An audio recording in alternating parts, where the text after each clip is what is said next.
Driving car number 31 out of Suffield, Connecticut, the performance off-road machine for Herb Carlin. Outside of him, driving car number 23Z. It'll be from Southampton, Massachusetts. The mechanical plastic Rad's Auto Body sponsored race car for Paul Mercadante. On the inside of the second row, it will be the 25 machine for Southern Connecticut driver Bill Ryman in the E&G machine Camaro. Alongside him, it's the 77. From Amherst, Massachusetts, he drives the old Amherst Ale House Dove Limousine level and overhead door entry. It's Jonathan Yorga. And scheduled to start next, driving car number 14. She too is a feature event winner, the Dino Seafood, Chuck and Eddie's Presto's Print 2, Pinot Driving School, sponsored number 14. From Berlin, Connecticut, would you give a nice round of applause to Rosie Hall? Scheduled to start next to Rosie, driving car number 19. He too has won a couple of feature events in 1996. The R&D Logging Performance by Pete, Northern Fabrication, number 19. From Canton Center, Connecticut, it is Rick Levitt. Moving to the inside of the fourth row is another young, talented driver who also has a feature win to her credit. From Bristol, Connecticut, it's the Paint Plus 2 Delina Auto Parts Gallo Automotive number 76 for Chris Valerio. And with Chris, and this gentleman has certainly been raising a lot of eyebrows here in his rookie season. He drives the Sarrett Ford Performance Off-Road Regal number 2. It's Scott Syak. Our next starter is car number 37. He too has visited Victory Lane, the Levier's Auto Recycling, Engine Dynamic Colton Racing Regal. From Summers, Connecticut, car number 37 for George Colton. Then we go to car number 69, Connecticut, from Torrington. The Carl's Custom Auto Douglas Technical Services Big City Sign. Number 69, Connecticut, for Tony Kilty. On the inside of our next row from Middletown, Connecticut, the D'Onofrio Landscaping Specialties Farm Levier's Auto Recyclers number 3 for Joe Kokoska. And with him, it's the number 10. And this gentleman, eager for a win tonight. It's the Ground Control Lawn Care, Perry's Paint and Supply, A1 Auto Machine entry for Mike Salmon. Car number 88 is up next. He too is a feature event winner, and he's got some great t-shirts to be given away to some lucky fans in attendance this evening. The Bob's Auto Transmission, North Haven CarQuest, Ace Used Parts, Monte Carlo. Car number 88 for Smokin' Scott Nelliber. Then we go to another multiple feature event winner. From Berlin, Connecticut, the Bigelow Electric, Turnpike Auto Centers, Levier's Auto Recycling. Whiteway Uniforms, Super Kmart Department Stores, number 41 for John Waterhouse. Moving to the inside of our next row is a gentleman who had 2 wins earlier in the season. He sure would like to get back in victory lane again tonight. He's from Southington, Connecticut. He's aboard the East Coast Racing Engines, Leone Financial Services number 1. It's Dennis Charette. And with Dennis aboard the number 66 machine, another gentleman who knows what victory lane's all about. He drives the Carl's Custom Auto General Communications Cap City entry. It's Ed Charette. Car number 0 is up next. He too has tasted the sweets of victory in the Rookie Sports Bar and Grill, SCR Fabrications Regal. Car number 0 for Jim Summer out of Waterbury, Connecticut. And the man that runs up front in the point parade, looking to be the 1996 Riverside Strictly Stock Division champion. The Wizard Auto Body, Corby's Auto Service, Central Chevrolet, City Line Package Store Nova. From Springfield, Massachusetts, car number 00 for Patrick Townsend. And we move next to last week's feature event winner, his second win of the year, by the way. He hails from Northford, Connecticut, and drives the Interstate Batteries, World Gym, Taz Construction, and number 99, it's Glenn Riley. And with Glenn aboard the number 68 machine, another rookie who is really showing sensationally well. Also a credit for Victory Lane for one time for him. From Feeding Hills, Massachusetts, it's the West Springfield Auto Parts, John's Trucking, Action Fire Restoration number 68 for Mark Anderson. From Broadbrook, Connecticut comes the next starter. Car number 21, the Sophia's Italian Restaurant, K&C Heating, Burnside Hardware, number 21. Would you welcome Keith Miller? And car number 48, the car that was nicknamed the Flintstone Flyer, the Connecticut Coyotes, Bob's Equipment, Valley Auto Machine, Monte Carlo. Car number 48 for Patrick Crunchman. Moving to our final row on the inside, look at that beaming granddaddy.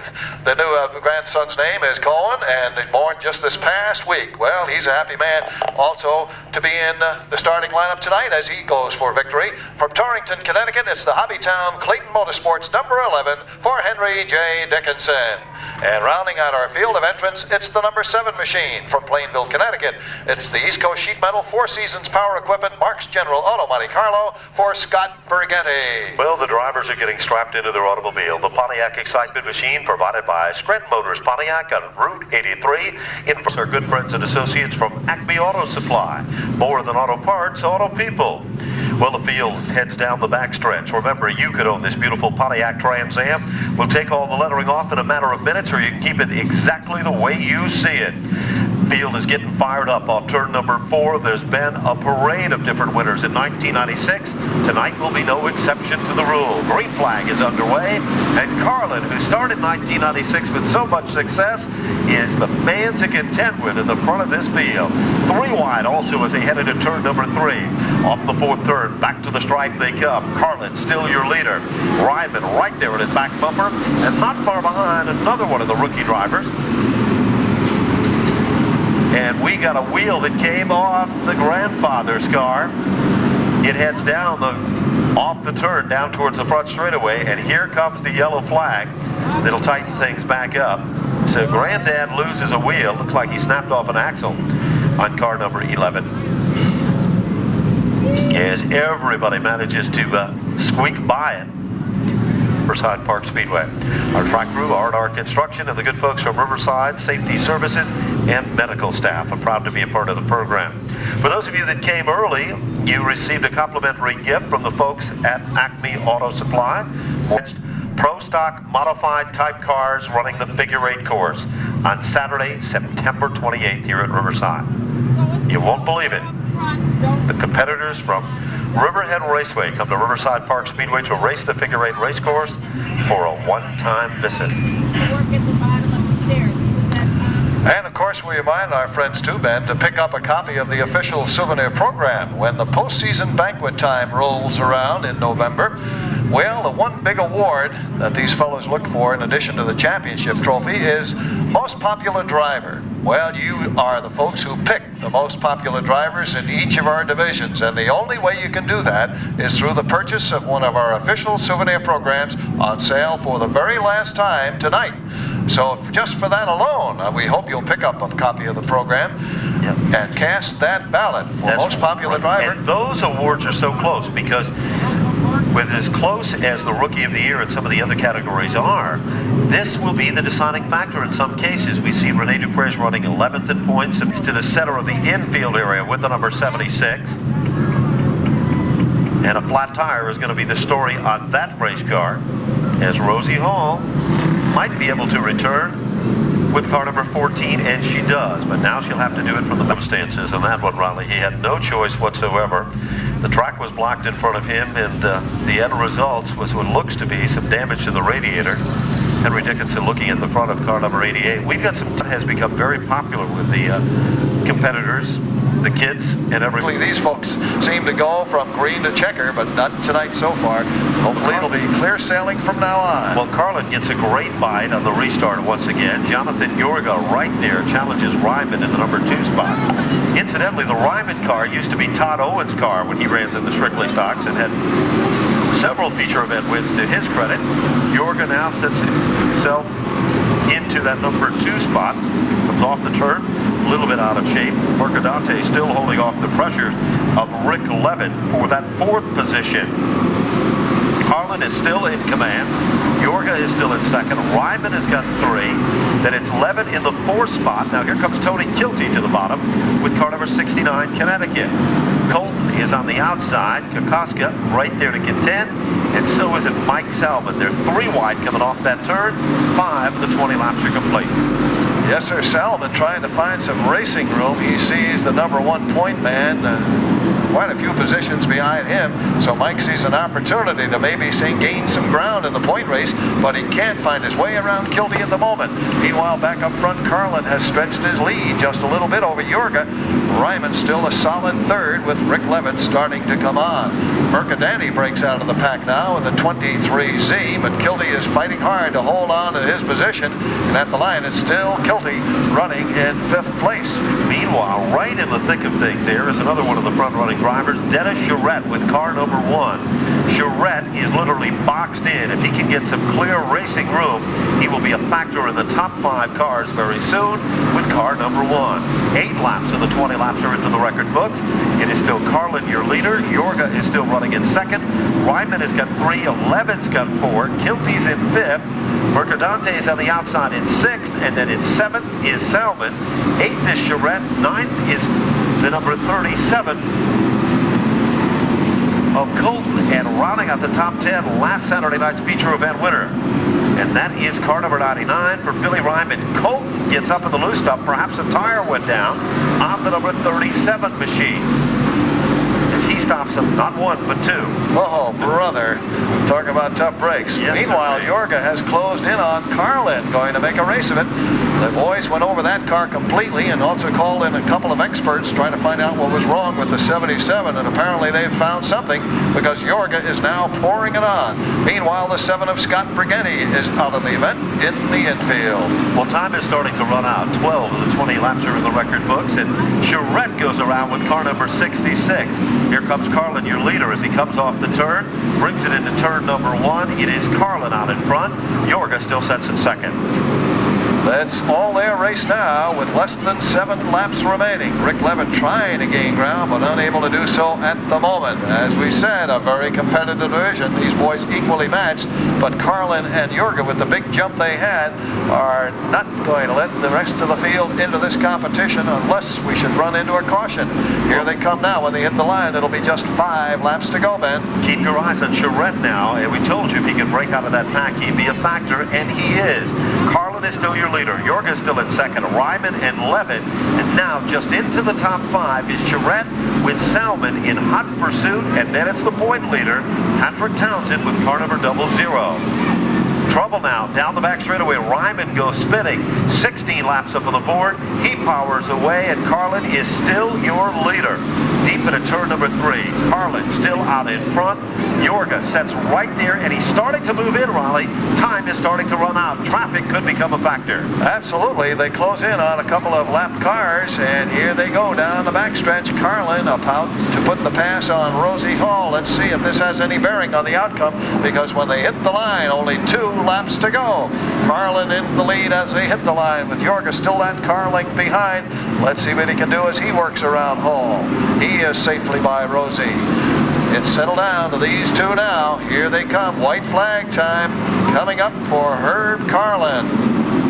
No question about it. Final circuit's going to tell the story like it always does. And the record books are going to show it is car number 31. If he can make it through turn number 3 and off from turn number 4, Carlin visits victory lane. Jorge in for 2nd. Ryman in for 3rd. Levitt in for 4th. Charette in for 5th. 6th is Salmon. 7th is Patrick. 8th is Kilty. And 9th is Kokoska. An unofficial 96 season it has been for Herb Carlin, as he'll go to the winner's circle in the Carlin Graphics number 31. Our representatives of American Saw and Manufacturing are working their way on the grid to present all the laurels to our winner.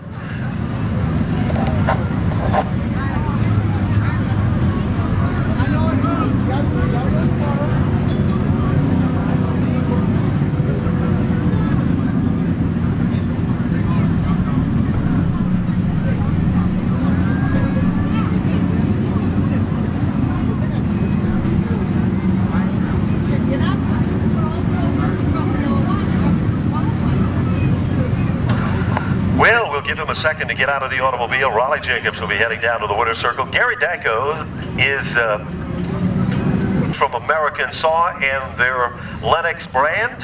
They'll be down to the winner's circle presenting to our winners. He's out of the automobile. Let's give him a nice round of applause. Herb Carlin with car number 31. We'll give you the official finish in just a moment. And our runner-up, Jonathan Jorge, who's had a great couple of past weeks in the strictly stock division. Late models are coming up next. If you're just joining us here in the stadium, don't forget to pick up your official balloting for the 1996 Special Tour winner. Finishing in the runner-up spot is Jonathan Yorga with car number 77. Third position goes to Bill Ryman with car number 25. Fourth spot, the number 19 of Levitt. Fifth is the number 1 of Charette. Sixth, the number 10 of Salmon.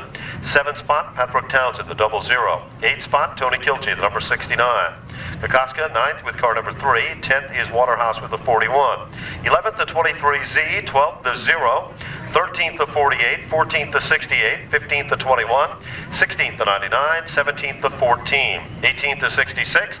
19th, the number 7. And 20th, the number 37.